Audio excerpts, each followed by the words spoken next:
अस्सलाम वालेकुम दोस्तों, मैं आपको परफेक्ट वेब सॉल्यूशंस की तरफ से रिएक्ट जेएस की इस वीडियो ट्यूटोरियल सीरीज़ के पार्ट 5 में खुशामदीद कहता हूं। दोस्तों, मेरा नाम इमरान कासिम है और आज के इस वीडियो ट्यूटोरियल से लेकर आने वाले 8 से 10 वीडियो ट्यूटोरियल में हम जो हुक्स सीखने जा रहे हैं वो एडिशनल हुक्स हैं। मतलब जो बेसिक 3 हुक्स हमने लास्ट 3-4 वीडियो ट्यूटोरियल्स में सीखी हैं वो रिएक्ट जेएस के अंदर प्रॉपरली यूज़ होने वाली बेसिक हुक्स हैं जो कि आपके तमाम काम परफॉर्म करती हैं। अब जो इस वीडियो ट्यूटोरियल से लेकर आने वाले 8 से 10 वीडियो ट्यूटोरियल में जिन हुक्स पर हम काम करेंगे वो हुक्स एडिशनल हुक्स कहलाती हैं और समहाउ वो जो हुक्स हैं वो आप यूँ कह सकते हैं कि वो रिप्लेसमेंट है या वेरिएंट्स हैं उन बेसिक हुक्स के। मतलब जो भी आज के इस वीडियो ट्यूटोरियल में हम यूज़ रिड्यूसर हुक को सीखने जा रहे हैं तो ये भी एक वेरिएंट है यूज़ स्टेट हुक का। मतलब जो ये यूज़ स्टेट हुक जो काम करती है वही काम यूज़ रिड्यूसर करता है। मतलब जो यूज़ रिड्यूसर की हुक का वो काम करती है लेकिन with some additional features. Variant ज़रूर हैं लेकिन उसमें कुछ एडिशनल फीचर्स हैं। तो इसको सिखाना इसलिए ज़रूरी है कि अगर आप ये समझते हैं कि आपकी जो लॉजिक है प्रोग्राम की वो यूज़ स्टेट हुक के साथ प्रॉपरली काम नहीं कर रही तो उसके बाद आप उसका अल्टरनेटिव यूज़ कर सकते हैं, वो है यूज़ रिड्यूसर हुक। और इस हुक को सीख कर मेरे ख्याल में इसके बाद आप इसी हुक को प्रेफर करेंगे अपने प्रोजेक्ट के अंदर as compared to use state hook. तो मैं उम्मीद करता हूं कि आप मेरे इस वीडियो ट्यूटोरियल को एंड तक देखेंगे और इसको लाइक भी करेंगे। इसके अलावा अगर आप हमारे इस चैनल परफेक्ट वेब सॉल्यूशंस पर न्यू हैं तो इसको सब्सक्राइब करते हुए बेल के आइकन को प्रेस करते हुए ऑल नोटिफिकेशंस को ऑन कर लीजिएगा ताकि आने वाले वीडियो ट्यूटोरियल्स की नोटिफिकेशंस आपको मिलती रहें और आप उनसे अप टू डेट रह सकें। Thank you very much. तो चलिए शुरू करते हैं आज के इस रिएक्ट जेएस के वीडियो ट्यूटोरियल को और यूज़ रिड्यूसर हुक के बारे में सीखते हैं कि ये किस तरीके से काम करती है और क्यों मैंने कहा कि ये यूज़ स्टेट का एक वेरिएंट है, एक उसका अल्टरनेटिव है और जो काम हम यूज़ स्टेट से करते हैं वही काम हम इस हुक से भी कर सकते हैं विद सम ट्विस्ट। तो दोस्तों, इस वीडियो ट्यूटोरियल से लेकर आने वाले 8 से 10 वीडियो ट्यूटोरियल में हम जिन हुक्स के बारे में सीखने जा रहे हैं वो एडिशनल हुक्स हैं। उनका जो आप ये कह सकते हैं कि वो जो हुक्स हैं जो आज से और आने वाले आगे वीडियो ट्यूटोरियल्स में हम जिनको सीखेंगे वो तमाम की तमाम हुक सम हाउ आप कह सकते हैं कि इनका जो हमारे पास दूसरी बेसिक हुक्स हैं उनके वेरिएंट्स हैं लेकिन ये वेरिएंट्स बहुत पावरफुल हैं और इनका पर्पस भी बहुत पावरफुल है। फॉर एग्ज़ाम्पल आज के इस वीडियो ट्यूटोरियल में हम कौन सी हुक के बारे में सीखने जा रहे हैं आपको स्क्रीन पर नज़र आ रहा होगा कि हम आज यूज़ रिड्यूसर हुक को इस्तेमाल करना सीखने जा रहे हैं। So use reducer hook basically Redux framework के सिनारियो से ही इसको लिया गया है लेकिन एक इसकी कॉम्पैक्ट फॉर्म है इसकी रिडक्स की। जो रिडक्स एपीआई है जो कि हम यूज़ कर सकते हैं किसी भी जावास्क्रिप्ट फ्रेमवर्क के साथ, उसकी एक कॉम्पैक्ट उसका वर्जन है। जिस तरीके से यूज़ कॉन्टेक्स्ट हमारे पास एक कॉम्पैक्ट वर्जन है कॉन्टेक्स्ट एपीआई का और हमें हेल्प करता है कि हम फंक्शनल कंपोनेंट्स के अंदर कॉन्टेक्स्ट एपीआई के कंज्यूमर को कॉल कर सकते हैं। इसी तरीके से यूज़ रिड्यूसर हुक जो है वो एक अल्टरनेट है आपके पास यूज़ स्टेट हुक का। कौन सी वो प्रॉब्लम है जो हमें यूज़ स्टेट हुक में फेस करनी पड़ती है, वो ये है कि अगर हम मल्टीपल कंपोनेंट्स हैं हमारे पास और तमाम के तमाम कंपोनेंट्स के अंदर हम एक स्टेट का वेरिएबल या स्टेट की हुक यूज़ कर रहे हैं तो कोई एक कंपोनेंट भी अगर री रेंडर होगा तो उस पर डिपेंडेंट जितने भी स्टेट्स होंगी वो सब की सब अपडेट हो जाएंगी। अगर हमारे पास एक कंपोनेंट है और उसके अंदर हम 3 स्टेट्स यूज़ कर रहे हैं तो एक स्टेट अगर हम चेंज करेंगे और कंपोनेंट री रेंडर होगा तो तीनों की तीनों स्टेट्स चेंज हो जाएंगी। इसकी मैं एग्जांपल अभी आपको दूंगा थोड़ी देर तक। उसके बाद उस चीज़ को हैंडल करने के लिए हमें क्या करना पड़ता है, हमें यूज़ इफ़ेक्ट हुक को इस्तेमाल करना पड़ता है साथ। फिर यूज़ इफ़ेक्ट हुक हमें ये कहती है कि जितनी भी आपने स्टेट हुक्स यूज़ की हैं उनकी डिपेंडेंसी को आपने एज एन एरे ऐड करना है एंड पर कॉमा सेपरेट करके, जहाँ पर आपने कॉल बैक फंक्शन ऐड करना है यूज़ इफ़ेक्ट के अंदर, वहाँ पर आपको एरे की सूरत में जितनी भी आप hooks use state hook use कर रहे हैं उन तमाम की वैल्यूज़ को पास करना है ताकि यूज़ इफ़ेक्ट हुक ये चेक कर सके कि किसकी वैल्यू जो है वो अपडेट हुई है और उसके अगेंस्ट उसने क्या काम परफॉर्म करना है।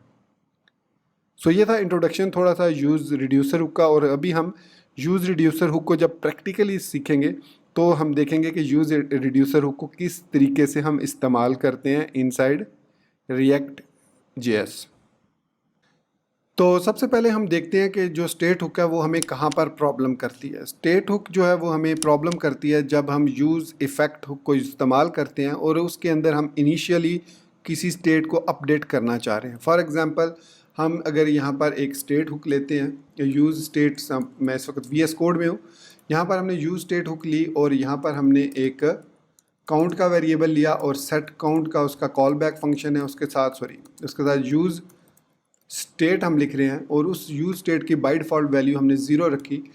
अब अगर हम यहाँ पर इस काउंट को ऑटोमेटिक, जब ये काउंट कंपोनेंट लोड हो तो हम ये चाहते हैं कि ये काउंट में इंक्रीमेंट हो जाए, तो इसके लिए हम क्या करते हैं, हम यहाँ पर यूज़ इफ़ेक्ट हुक को इस्तेमाल करते हैं। सो यूज़ इफ़ेक्ट हुक क्या काम करती है कि ये ऑटोमेटिकली जब आपका कंपोनेंट लोड होता है, यूज़ इफ़ेक्ट हुक में कंपोनेंट जब मेमोरी में लोड हो, ब्राउज़र के वर्चुअल डॉम में लोड होता है तो उस वक्त ये एग्जीक्यूट करता है। तो ये एसिंक्रोनियसली होता है, कॉल करता है, तो इसलिए ये कंपोनेंट लोड होने के बाद हम नॉर्मली यूज़ करते हैं। और ये सबसे पहले आपको कंप्लेन करेगा यहाँ पर इंस्पेक्ट एलिमेंट में, कंसोल के अंदर ये आपको कंप्लेन करेगा कि आप यहाँ पर यूज़ काउंट हुक यूज़ कर रहे हैं। ये देखिए यहाँ पर कह रहा है कि जी लाइन नंबर 59 पर count is assigned a value but never use, set count is assigned a value but never use. Okay, तो मैं यहाँ पर इसको काउंट को डिस्प्ले करवा लेता हूँ इमेज से ऊपर। मैं यहाँ पर H2 के अंदर काउंट को डिस्प्ले करवा लेता हूँ और यहाँ पर मैं एक H2 के नीचे बटन लगा लेता हूँ और इसको कहता हूँ अपडेट काउंट। और यहाँ पर मैं on click is equal to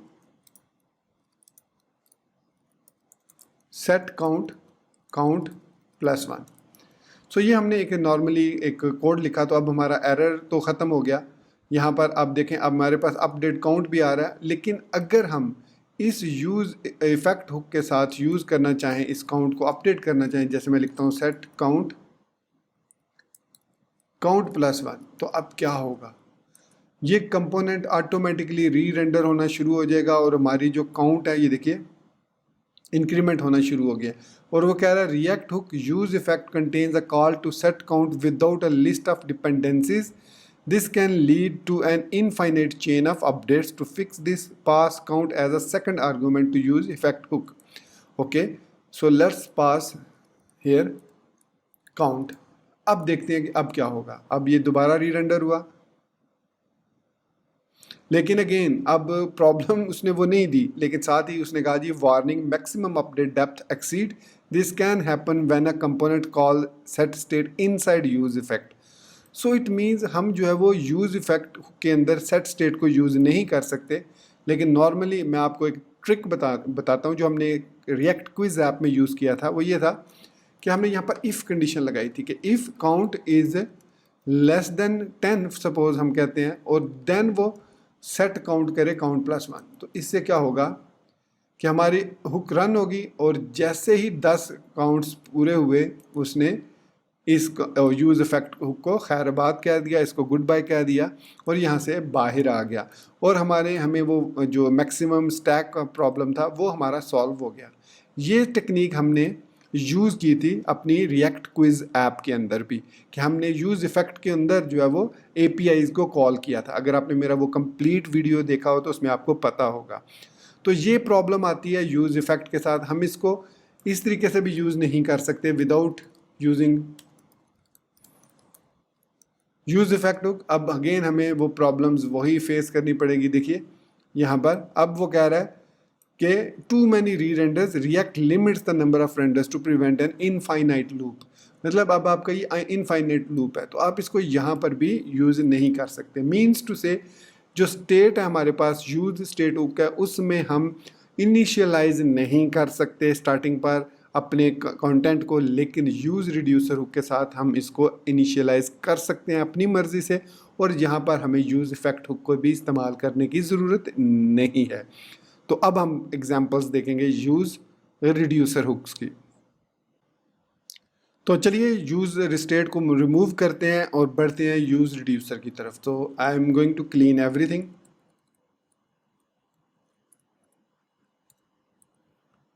we don't need use effect and use state, हमें ज़रूरत है यहाँ पर यूज़ रिड्यूसर की।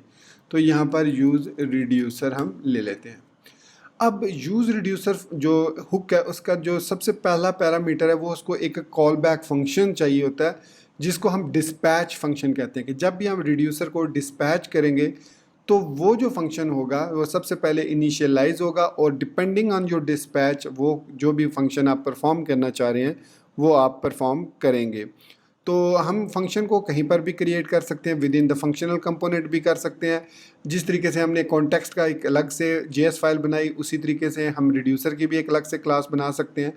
तो चलिए मैं ना क्या करता हूँ, मैं यहाँ पर न्यू कंपोनेंट क्रिएट कर लेता हूँ और इसको कह देता हूँ रिड्यूसर डॉट जेएस, राइट। और इसके अंदर सिंपली हम इंपोर्ट कर लेते हैं। अब इसमें हमें रिएक्ट यूज़ करने की ज़रूरत नहीं है। सो यूज़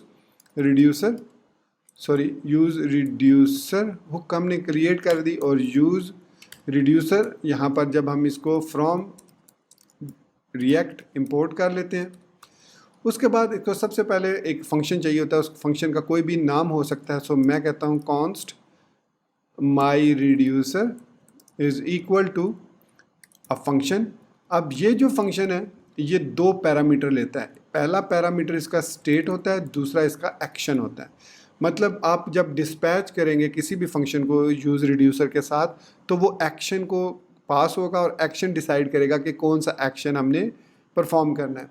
तो यहाँ पर हम सबसे पहले जो चेक लगाएंगे वो ये होगा कि स्विच करेंगे एक्शन डॉट, आप कुछ भी दे सकते हैं, सिंपल इसको इस तरीके से भी कह सकते हैं टाइप, तो ये एक्शन टाइप को उठा लेगा। सो यहाँ पर अगर मैं लिखता हूँ एक्शन डॉट टाइप, उसके बाद मैं यहाँ पर लिखूँगा स्विच के साथ केस को यूज़ करते हैं तो केस, अब यहाँ पर जो भी केस हो तो ये चीज़ रिटर्न करो, दूसरा कोई केस हो तो ये रिटर्न करो, कोई तीसरा केस हो तो कुछ और रिटर्न करो और डिफ़ॉल्ट में हमें कोई रिटर्न न्यू एरर कर दो, समथिंग लाइक दिस। तो ये हमने एक रिड्यूसर बना लिया। इसके बाद मैं कहता हूँ एक्सपोर्ट डिफ़ॉल्ट रिड्यूसर माई रिड्यूसर। तो हमने इसको एक्सपोर्ट कर दिया। तो अब हम इसको कहीं पर भी इंपोर्ट कर सकते हैं अपने कोड के अंदर और फिर इसको यूज़ कर सकते हैं अपने यूज़ रिड्यूसर हुक के साथ। ओके, तो यहाँ पर अब हम आते हैं, अच्छा इसकी फंक्शनलिटी को मैं बाद में आपको बताऊँगा कैसे करना है और इनको स्विच एक्शन टाइप्स को किस तरीके से चेंज करना है। तो स्टेट हमारे पास ऑटोमेटिकली अवेलेबल हुआ करेगी, इसको पास करने की ज़रूरत नहीं है। तो स्टेट कैसे पास होगी वो भी हम देखते हैं। तो यहाँ पर मैं ऐप के अंदर वापस आता हूँ और यहाँ पर हम यूज़ करेंगे अच्छा सॉरी माय मिस्टेक, यहाँ पर हमें इसको इंपोर्ट करने की ज़रूरत नहीं है। We are not going to use reducer here, so हमें ज़रूरत नहीं है उसकी। ओके, अब हम ऐप के अंदर आए और यहाँ पर यूज़ रिड्यूसर हमने किया और उसके बाद हमने इंपोर्ट कर लिया किसको, माई रिड्यूसर को from dot slash component slash my reducer, simple. तो ये हमने माई रिड्यूसर को इंपोर्ट कर लिया। अब यहाँ पर हमें कॉन्स्ट, जिस तरीके से हम स्टेट और सेट स्टेट या काउंट सेट काउंट नम सेट नम क्रिएट करते हैं इसी तरीके से यहाँ पर हमें दो लिस्ट वैल्यूज़ देनी पड़ती है। कोई भी नाम रख सकते हैं लेकिन it is recommended by React JS और it is recommended by Redux कि आप उसको स्टेट और डिस्पैच का ही नाम दें। बाकी अगर आप मल्टीपल रिड्यूसर्स यूज़ कर रहे हैं तो डेफिनेटली आपको उनकी नेमिंग कन्वेंशन डिफरेंट देना पड़ेगी जो भी सिनारियो है। तो यहाँ पर मैं लिखूँगा स्टेट कामा डिस्पैच, ओके हो गया, और इसको कह देंगे यूज़ रिड्यूसर। तो ये जो यूज़ रिड्यूसर है ये बाय डिफ़ॉल्ट 3 पैरामीटर्स एक्सेप्ट करता है। जो थर्ड है वो लेज़ी लोडिंग के लिए होता है इसलिए वो ऑप्शनल होता है। फर्स्ट 2 जो हैं वो इम्पॉर्टेंट होते हैं। पहला जो इसका पैरामीटर होता है वो फंक्शन होता है जिसमें हमने एक्शन और स्टेट मेंशन की होती हैं। आई मीन टू से ये जो रिड्यूसर का फंक्शन है ये वाला इसका ऑलवेज पहले पैरामीटर होगा। सो यहाँ पर हम लिखेंगे माई रिड्यूसर। नेक्स्ट हम इसको इनिशियल वैल्यू देंगे स्टेट को, जो भी आप इसको नाम देना चाहें, इसकी जो भी वैल्यू रखना चाहें स्टार्ट पर वो यहाँ पर आप मेंशन करेंगे। तो इसको एज एन ऑब्जेक्ट हम पास करेंगे और यहाँ पर लिखेंगे काउंट कामा, सपोज मैं 1 कह देता हूँ। तो ये हमने एक रिड्यूसर क्रिएट कर लिया। तो अब ये जो स्टेट का वेरिएबल है, यहाँ पर हमने स्टेट क्रिएट किया, इस स्टेट के अंदर ये काउंट एज एन ऑब्जेक्ट पास हो जाएगा।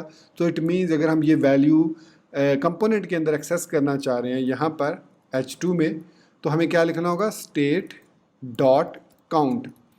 मतलब ये जो स्टेट पैरामीटर है काउंट्स के साथ, इसके अंदर से काउंट को उठा लो और ये यूज़ रिड्यूसर की वजह से ये हमें अवेलेबल होगा इस स्टेट के अंदर। तो देखिए अब हमारे पास यहाँ पर ब्राउज़र के अंदर 1 डिस्प्ले हो रहा है। आप यहाँ पर कुछ भी लिखेंगे, परफेक्ट वेब सॉल्यूशंस लिख देते हैं, तो ये वाली चीज़ जो है यहाँ पर ऊपर डिस्प्ले हो जाएगी। सो यहाँ पर आप कोई भी ऑब्जेक्ट, एक नहीं मल्टीपल ऑब्जेक्ट आप परफॉर्म कर सकते हैं, मल्टीपल ऑब्जेक्ट दे सकते हैं, फिर उनको जहाँ पर डिस्प्ले करना चाहें वहाँ पर आप डिस्प्ले कर सकते हैं। तो इस तरीके से, या सपोज मैं इसको एक और पैरामीटर दे देता हूँ जस्ट आपको समझाने के लिए कि odd even comma, by default 1 जो है वो ऑड होता है, तो इसके अंदर हम ऑड मूव कर देते हैं। तो अगर मैं यहाँ पर नीचे अब p एक टैग ले लूँ और यहाँ पर लिखूँ स्टेट डॉट ऑड इवन और इसको डिस्प्ले करवाऊँ, तो यहाँ पर ऊपर 1 होगा और नीचे ऑड लिखा हुआ आएगा। सो इट मीन्स 1 जो है वो ऑड है। तो मैं ये चाहता हूँ कि जैसे ही ये 1 चेंज हो, वो चेक करे कि जो नंबर चेंज हुआ है वो क्या इवन है या वो ऑड है। तो इंक्रीमेंट के साथ साथ यहाँ पर भी ऑटोमेटिकली चेंजिंग होती रहेगी। वो यहाँ पर हम इसको रिप्लेस करेंगे अपने लॉजिक के अंदर, यहाँ पर रिड्यूसर जीएस के अंदर इसकी वैल्यू को चेंज करेंगे। फॉर एग्जांपल हम यहाँ पर एक ही फंक्शन लेते हैं, हमें 2 की ज़रूरत नहीं है इस केस में। तो यहाँ पर हम कहते हैं चेक। चेक का मतलब है कि चेक करो कि वो नंबर क्या है। तो सबसे पहले हम लॉजिक लगाएंगे, केस अगर चेक हमारे पास आता है, या फिर हम क्या लेते हैं केस ऑड आता है या इवन आता है, तो उसकी सूरत में हम यहाँ पर एक केस रन करेंगे और चेक करेंगे कि इफ़ स्टेट डॉट, और हमने क्या नाम रखा था, काउंट, और मॉडुलस उसको 2 से डिवाइड करेंगे इज़ इक्वल टू 0। तो क्या रिटर्न करो, सॉरी नॉट रिटर्न, यहाँ पर हमें रिटर्न करने की ज़रूरत नहीं है, बल्कि हम यहाँ पर लिखेंगे हाँ, यहाँ पर हम रिटर्न करेंगे और इस रिटर्न के अंदर हम मेंशन करेंगे कि ये जो नंबर है ये क्या है, एक स्टेट है या ये क्या है। तो हमने जो भी नंबर इसमें आएगा state dot count divided by, उसमें 1 आया तो 1 को उसने इंक्रीमेंट करेगा और उसको चेक करेगा। तो काउंट में सबसे पहले हमने उसको वैल्यू पास करनी है काउंट प्लस 1, सॉरी इसको स्टेट डॉट काउंट करना है हमने, स्टेट डॉट काउंट प्लस 1। और उसके बाद हमने यहाँ पर दूसरा जो हमने क्या रखा था, ऑड इवन, और उसको हम क्या देंगे इवन, इसको भी हम ऑड इवन को कहेंगे स्टेट, बल्कि यहाँ पर सिंपली हम क्या देंगे इवन सिंपली। तो ये हम रिटर्न करेंगे जब वो ट्रू होगा। एल्स की सूरत में क्या हम रिटर्न करेंगे, ये जस्ट मैं आपको लॉजिक दे रहा हूँ, इसमें कोई ऐसा कोई मतलब कॉम्प्लिकेटेड चीज़ नहीं है। लेकिन जब हम शॉपिंग कार्ट क्रिएट करेंगे तो उसमें ये चीज़ बहुत काउंट होगी। सो अगेन काउंट प्लस 1 करो और उसको ऑड में हमें शो कर दो। तो ये मैंने अपनी तरफ से ही एक छोटी सी लॉजिक बनाई है कि इफ़ स्टेट डॉट काउंट, जो भी स्टेट में काउंट आ रहा है वो मॉडुलस 2 से डिवाइड होता है, जब उसका रिमाइंडर अगर 0 है तो वो इस एक इवन नंबर है, अदरवाइज़ वो एक ऑड नंबर है। तो ये स्टेट यहाँ पर चेंज हो जाएगी। उसके बाद डिफ़ॉल्ट में वो रिटर्न करेगा न्यू एरर। तो यहाँ पर अब ऑड लिखा हुआ आ रहा है, अब हमने इस स्टेट को चेंज करना है। तो चेंज करने के लिए हम यहाँ पर लगाएंगे एक बटन। सो यहाँ पर मैं बटन लगा लेता हूँ और चेक का एक चेक काउंट एक उसका नाम रख दिया मैंने, और यहाँ पर मैंने लिखा on click is equal to, और यहाँ पर कॉल बैक फंक्शन हमने पास किया। और अब यहाँ पर हम लिखेंगे डिस्पैच, जो भी नाम आपने यहाँ पर दिया है ये वाला नेम हम यहाँ पर लिखेंगे। और डिस्पैच करने के लिए हमें 2 इसके वैसे तो पैरामीटर एक ही देना होता है, वो होती है इसकी टाइप, जो हमने ऊपर कॉल किया रिड्यूसर फंक्शन के अंदर टाइप, और इसको देंगे चेक पास। तो डिस्पैच के साथ हमने इसको चेक करके पास कर दिया। मतलब ये जो चेक है ये बेसिकली यहाँ पर आकर इस केस को चेक करेगा, और ये जो टाइप है ये एक्शन के अंदर यहाँ पर आएगी। सो एक्शन डॉट टाइप को वो चेक करेगा। और उसके बाद हमें यहाँ पर ये दोनों वैल्यूज़ अकॉर्डिंगली चेंज हो जाएंगी। देखिए वापस हम ब्राउज़र में आते हैं और इसको चेक काउंट को क्लिक करते हैं तो उसने कहा जी ई ऑड, क्योंकि 1 जो है वो ऑड है लेकिन नंबर अपडेट हो चुका है तो इसने कहा इवन। लेकिन ये अब आप सोच रहे होंगे कि 3 तो इवन नहीं है, 3 तो ऑड है। तो बेसिकली ये 2 का कह रहा है कि 2 इवन है, ये एक स्टेप पीछे रह रहा है उससे, क्योंकि हम इंक्रीमेंट यहाँ पर बाद में कर रहे हैं। सो मैं यहाँ पर ये भी कर सकता हूँ इस तरीके से, यहाँ पर हम स्टेट डॉट काउंट प्लस 1 कर सकते हैं और उसके बाद यहाँ पर हम, बल्कि हम यहाँ पर स्टेट डॉट काउंट नंबर एक ले लेते हैं, वेरिएबल ले लेते हैं यहाँ पर const num is equal to state dot count plus 1 और यहाँ पर हम पास कर देंगे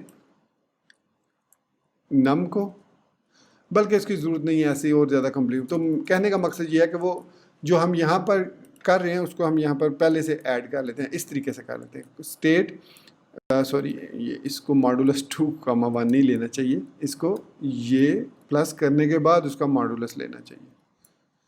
तो इस तरीके से हम इसको कर लेते हैं। सो दैट्स क्वाइट इजी कि अब हम स्टेट डॉट काउंट में +1 कर रहे हैं यहाँ पर, उसका फिर मॉडुलस ले रहे हैं। सो ऑड है 1, अब हम चेक करेंगे तो देखिए अब ये 2 इवन हो गया, 3 अगेन ऑड हो गया और 4 अगेन हमारे पास इवन। सो इस तरीके से आप अपनी लॉजिक को अपने हिसाब से यूज़ रिड्यूसर के साथ चेंज कर सकते हैं। और जो प्लस पॉइंट है यूज़ रिड्यूसर को इस्तेमाल करने का, वो सबसे इंपॉर्टेंट है कि इसमें आप इफ़ देन एल्स के स्टेटमेंट्स लगा सकते हैं, जो कि यूज़ स्टेट हुक में हम यूज़ नहीं कर सकते। दूसरा इसका सबसे बड़ा एडवांटेज वो ये है कि यूज़ रिड्यूसर हुक के साथ हमें ज़रूरत नहीं होती कि हम यूज़ इफ़ेक्ट हुक को भी इस्तेमाल करें। अगर हम यहाँ पर यूज़ इफ़ेक्ट हुक को यूज़ कर भी रहे हो किसी और पर्पज़ के लिए, तो वो इसके बारे में कंप्लेन नहीं करेगा कि भाई आप रिड्यूसर यूज़ कर रहे हैं तो मुझे उसको एज अ डिपेंडेंसी ऐड करें, बल्कि वो सिर्फ और सिर्फ स्टेट को कहेगा जब आप यूज़ स्टेट हुक यूज़ कर रहे होंगे। तो अब हम बात करते हैं इसकी लास्ट एग्जांपल की, जो कि थर्ड पैरामीटर के साथ है। यूज़ रिड्यूसर हमारे पास एक तीसरा पैरामीटर भी लेता है जो कि एक कॉल बैक फंक्शन होता है। जिस तरीके से हमने ये माई रिड्यूसर यूज़ किया, इसी तरीके से हमें यहाँ पर एक और फंक्शन भी क्रिएट करना होगा। अगर हम उसको यूज़ करना चाह रहे हैं उस फंक्शन को, तो हमें यहाँ पर उसको भी एक्सपोर्ट करना होगा और फिर हम उसको इंपोर्ट कर सकते हैं, यूज़ कर सकते हैं। तो मैं उस फंक्शन को कहता हूँ suppose const init is equal to, अब इसके अंदर जो भी वैल्यू हम पास करेंगे, कोई भी वैल्यू हम या तो सिंपली रीसेट कर सकते हैं या इस काउंट को कोई भी एक डिफ़ॉल्ट वैल्यू असाइन कर सकते हैं यहाँ पर। तो इसको यूज़ करने का सबसे बड़ा एडवांटेज आपको ये होगा कि ये लेज़ी लोडिंग होती है और ये जो आपका जो इनिशियल काउंट आप देते हैं उसको ये रिप्लेस कर देता है। मैं इसका आपको, तो यहाँ पर जो भी मैं आपको दिखाता हूँ app.js के अंदर, इसमें जो जो वैल्यूज़ आप देंगे उनको ये रीसेट कर देता है, उनको अपडेट कर देता है इनिशियलाइज करते ही। तो यहाँ पर मैंने इनिट लिखा और यहाँ पर मैं सिंपली लिख देता हूँ रिटर्न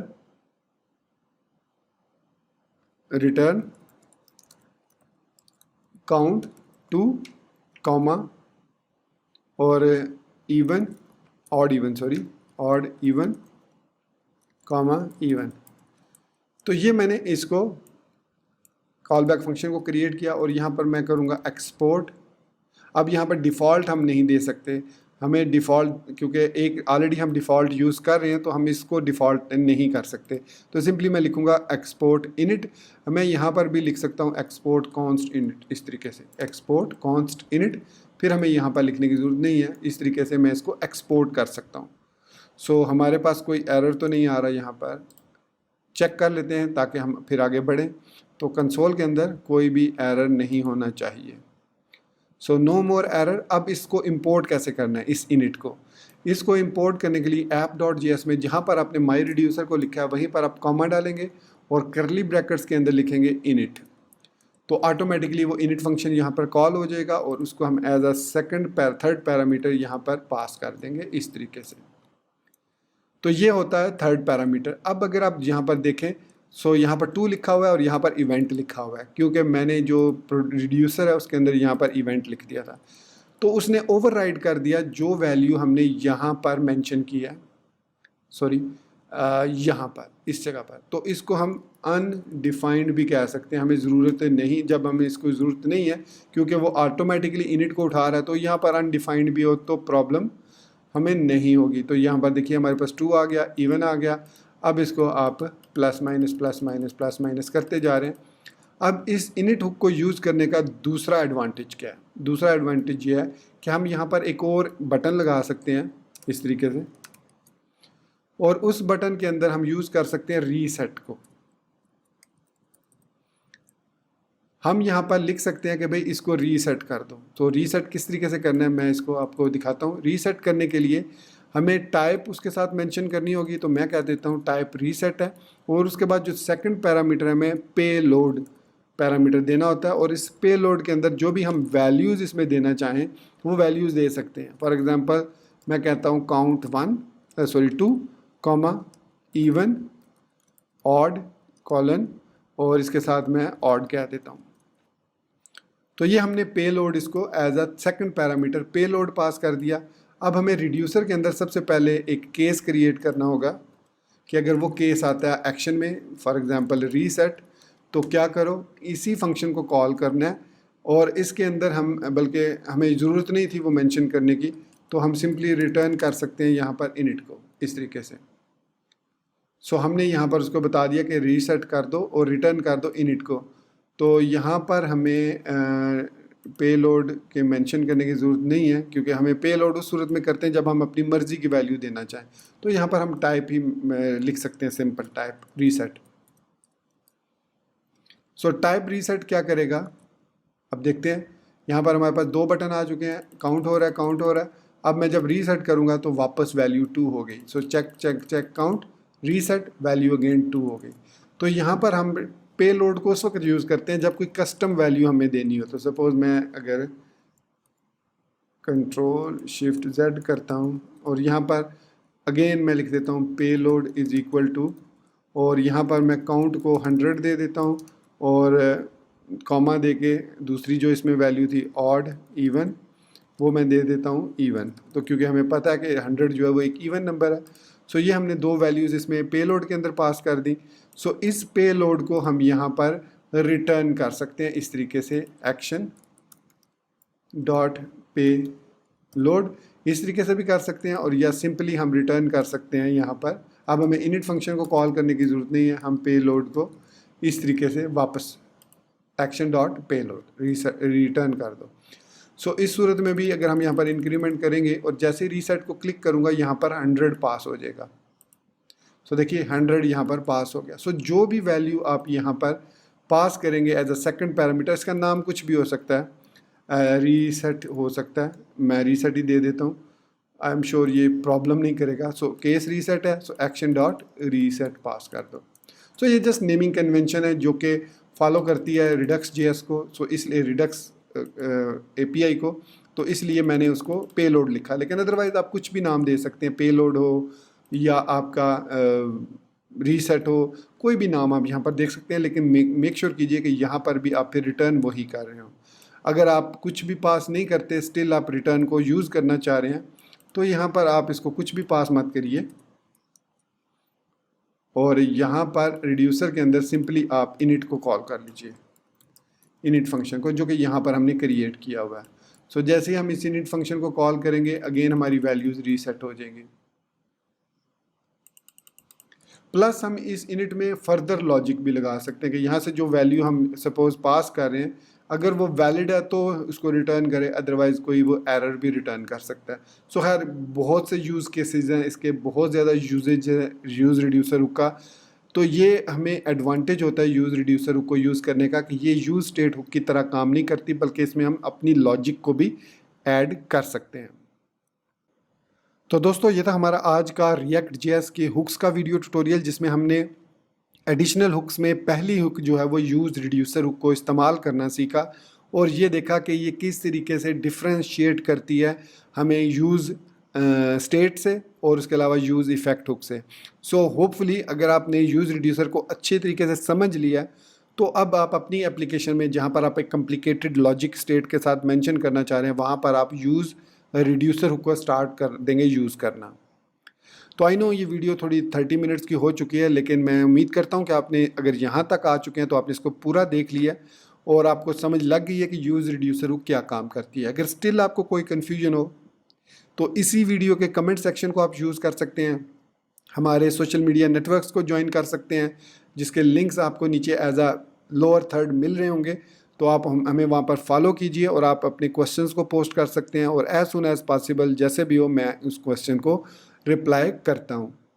तो विद दैट बीइंग सेड मैं आपसे इजाज़त चाहूँगा। मिलते हैं नेक्स्ट वीडियो ट्यूटोरियल में जिसमें हम नेक्स्ट हुक के बारे में सीखेंगे। टिल देन चैनल को सब्सक्राइब करना, वीडियो को लाइक और शेयर करना, बेल आइकन दबाना और ऑल नोटिफिकेशंस को ऑन करना बिल्कुल मत भूलिएगा और साथ में मुझे अपनी दुआओं में भी याद रखिएगा। So guys, thank you very much for watching this video tutorial. Take care, good bye and अल्लाह हाफिज़।